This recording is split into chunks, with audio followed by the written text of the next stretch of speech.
Beautiful people, how y'all doing? Let me go ahead and just jump straight right into it. I am leading with the heart for those of you who may be new, visiting my channel or whatever. Welcome. Thank you for visiting. I hope you come back again soon. So I'm going to jump right into it. This is not the easiest topic for me. I've hinted towards it, I've talked about it just a little bit, but what I wanted to go into is why I left the Jehovah's Witness organization. And I'm not going to do it in the way that I see so many others doing it, going into more detail about my story. That'll have to come later because I still get pretty ticked off. I still get really pissed. Let's just say that with a lot of the things that I have been presented with as a result of me walking away. Okay, hurtful things. So I'm not going to go all into my story in that way. But what I decided to do was keep it brief, first of all, and do reasoning points. So these are reasoning points and things that I allowed myself to meditate on and think about that really pushed me forward in breaking free and leaving this organization that I now can say without a shadow of a doubt I view as evil, hypocritical, controlling, a cult. Yeah, all of those things. Now, let me say this and let me be very clear because I know that, as far as I know, the viewers that I do have are not Jehovah's Witnesses or witnesses, as they refer to themselves. But witnesses or Jehovah's Witnesses are known for coming to doors and doing things like that. I am not attacking the members. And I want to be very specific when I'm saying that because I have families very dear to my heart. And I'm not going into specifics just for, I'm not trying to hurt them or, anything in that way. They genuinely believe, just like most of the average members genuinely believe. And let me be clear before I go on, I don't subscribe to any religion, period. Period. I do not subscribe to any religion. I believe in the Most High, Creator, Divine Source. If you watch my channel, you know my process, my thought process. With that being said, again, I am not promoting an attack on the members of this organization. I still have those very dear to my heart that I will protect and fight for. They just don't know better. And sadly, a lot of them won't allow themselves to find out truth. They really are living in fear and believing that, these men who have appointed themselves as leaders or God's spokespersons are have convinced them that they are appointed by God himself, as they refer, to him. So they are simply carrying out what they believe to be right, just as I did. So I'm not attacking them per se. And I don't want anyone to, do that or attack them. They really think they're doing what's right. And they try to live really good lives. But anyway, I hate the organization. And I'm not talking about the people. I hate the religion. I hate it. Those at the very, very top, those who may even be helpers and things like that. Because the higher up you go, you know, there's no way they don't know the truth about all the things that they are constantly making an effort to cover over. And they have the witnesses or members of the organization so well trained that they won't even bother to look outside or question anything. So I really, really, most people say hate is a powerful word. I know. And damn it, I hate they ass. I hate they ass. Those leaders and those at the top. Because you're blood guilty, you're all of those things that you try and point the finger at other religions and say. With that being said, I said this will be brief because there I go, getting upset. So let's just put it here. Reasoning point number 1. For any of those of you who may be questioning or waking up,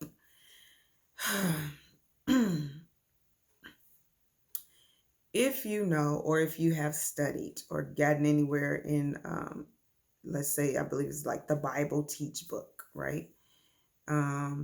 It started off as a yellow book. They redid it to a gray book to match their gray Bible. In the very beginning of that book, it'll hint towards, I believe, chapter 11. Don't quote me on it, but somewhere in there where it goes into explaining why God of the Bible did not destroy Satan and destroy his evil demons that followed him, wicked, traitorous angels or whatever. Why he just didn't destroy them from the beginning when they first questioned him, right? Why did he let this go on and let them continue to remain not only alive, but in heaven?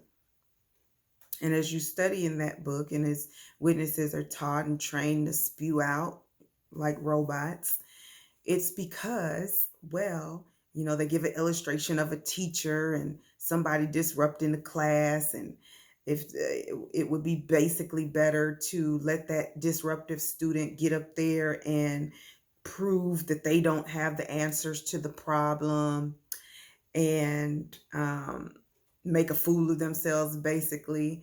But if the teacher had just kicked that student out, then the rest of the class would have been looking and saying, he must know something. He must know a better way. He must know an easier way. And so in order to alleviate that, let him go on up there, give him the chalk, let him demonstrate and show his way of doing the problem, right?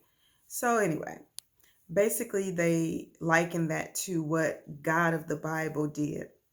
He didn't destroy Satan and his demons from the beginning when they did what they did with Adam and Eve and all this and all that, or plotted and schemed, because there were other angels, good angels, who were doing the right thing, who were looking on and watching.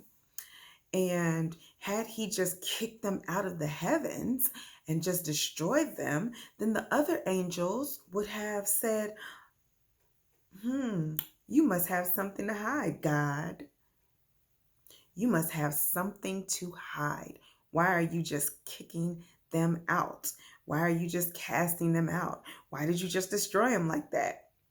And so all of the things that we deal with today are a result of God allowing time for people to see that, the devil's bad. Anyway, so why did I bring that up as the first reasoning point? I'll use myself as an example, okay? I am being shunned, okay, by my family, by those friends and things like that I once had as well. because you didn't have any outside of that organization. They weren't really deemed as friends because they're worldly and all these other things. But back to my point, because of the fact that I have chosen no longer to believe, I am being shunned. I am being cast out. I am being, or I'm sorry, having my family directed not to speak to me. Okay? But wait a minute. Didn't you just say that God Almighty of the Bible didn't even do that when it came to Satan and his demons? Didn't you do a whole chapter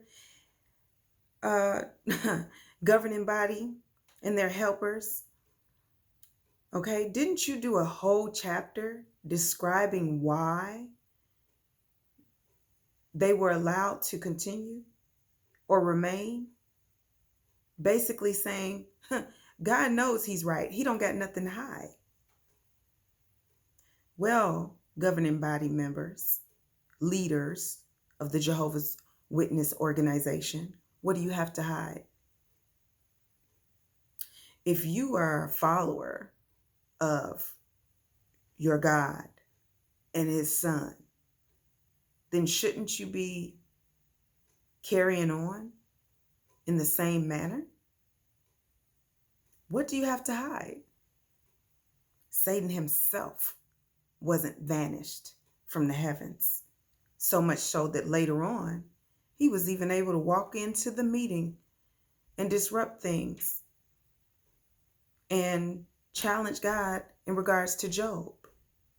Okay? Angels in Noah's day were still able to go back and forth, sleeping with the women of the earth. They were able to do all these things. They weren't cast out. And the things that they were doing were considered very wicked. I haven't murdered anybody or asked to torture anybody or, try to convince somebody to eat from some fruit or whatever. I haven't done any of those things. Okay? I haven't convinced Cain to kill Abel. So, or should I say, but Satan did. But his followers, his demons did. And yet they weren't cast out. They were free to come and go as they so pleased because God of the Bible had nothing to hide. So my reasoning point is this, governing body of Jehovah's Witnesses. If you have nothing to hide, then why is it that you are continuing to convince your members, including my family and so many others, to participate in such an evil and vicious thing as shunning? Especially during a time like this, oh loving people. We've been in a pandemic for almost a year. People have died, suffered alone. But yet, because of your instruction, family members won't even so much as call or even spit in the direction of those who have chosen to walk away from your religion. You don't even follow your God. You are creating rules and doing exactly what it is that you want to do in order to keep control of those that you have convinced to believe that you are spokesman for God. So I'm going to leave it there. That's reasoning point number 1. When I'll come back with number 2, I don't know. This is very touchy for me because I get upset. And I'm trying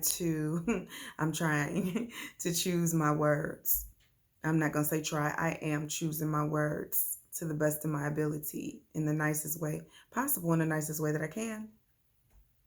With that being said, I hope this helps somebody that is finally waking up and seeing this organization for what it is. Stay tuned. In due time, I'll share more reasoning points. My story is just one of many. But my goal is to help you wake up. My goal is to free you from this and ultimately help you to see that you don't have to remain a slave to any man nor woman. I love you all. Keep leading with your hearts. Keep learning, growing in knowledge, and